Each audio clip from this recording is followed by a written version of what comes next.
It all started with a letter. A letter dropped into the mailbox of Daniel and Rebecca Walker on a hot August afternoon. The kind of letter that made your stomach turn before you even opened it. Because the seal of the Ashford Grove Homeowners Association was stamped on the front, and inside it accused them of breaking rules.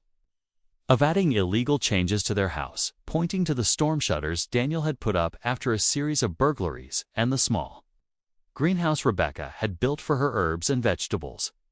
And while most neighbors would have sighed, paid the fine, and kept quiet, the Walkers were not like most neighbors, because Daniel was a former defense contractor who had spent years studying threats and countermeasures. And Rebecca was a paralegal who knew the law like a blade, and when Daniel read the letter, he didn't see it as a rule violation. He saw it as the first shot in a battle, and Rebecca leaned close and whispered, "They picked the wrong family." From that moment, the Walkers stopped being victims and started being hunters. Because they knew this was not just about shutters and greenhouses. It was about control, intimidation, and power. And Gerald Harland, the HOA president, was the man behind it all. A bloated, arrogant man who had grown used to everyone bowing down to him. His notices, his threats, his fines, his fake authority. But he had no idea that Daniel and Rebecca were already building a war plan against him. It started quiet in the shadows, Rebecca digging through every bylaw, every financial report, every contract, while Daniel installed hidden cameras around the house, motion detectors, even small microphones, turning their home into both a fortress and a trap. And soon the harassment began, cars circling late at night, headlights flashing into their windows, their tires slashed in the driveway, mail stolen, or ripped their dog. Spooked by loud bangs outside at 3 in the morning and HOA notices arriving the very next day, almost mocking them, but instead of feeling fear, the Walkers collected it all like evidence, writing down every detail, stacking proof like bullets in a magazine. And when Daniel ran the plates of the suspicious cars and traced them back to shell companies tied to Gerald's law firm, he realized this wasn't just petty HOA bullying. It was organized, it was criminal. And Gerald was the head of it, bleeding money from residents with fake fines, giving out contracts to his own family, stealing dues for himself, and running the neighborhood like a mob boss, hiding behind the image of a friendly suburban leader. The mask started to slip at a summer block party when Gerald, drunk and loud, bragged to his friends, "The Walkers will fall in line or lose everything." Not knowing Rebecca was nearby with her phone recording, and when she played that clip back at home, Daniel smiled for the first time in weeks, because now they had his voice, his arrogance, his threat, and it would become the first nail in his coffin. From there, the Walkers sharpened their plan into a weapon. Daniel mapped out everything with military precision, creating a timeline of attacks, tying them to HOA notices, linking money transfers to Gerald's family, while Rebecca wrote speeches and arguments sharp enough to cut glass, practicing her tone until every word was cold and clear, and even their teenage son Ethan joined in, cutting together videos that showed the truth in a way no one could ignore. And together, they prepared not for defense, but for destruction. The chance came when the HOA called a mandatory town hall meeting, Gerald smiling wide because he thought it would be the night.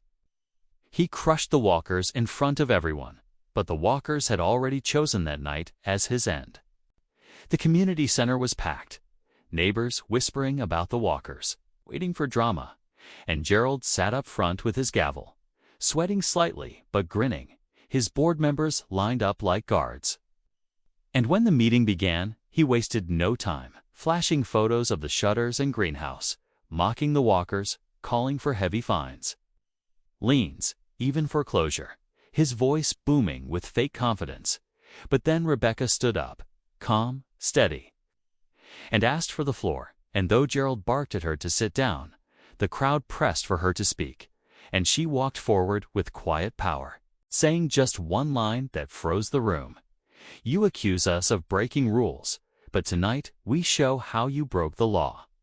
Daniel dimmed the lights, and the first image appeared, security footage of the black sedans circling their home. The license plates matched to companies tied directly to Gerald, the crowd gasping, Gerald shifting in his chair.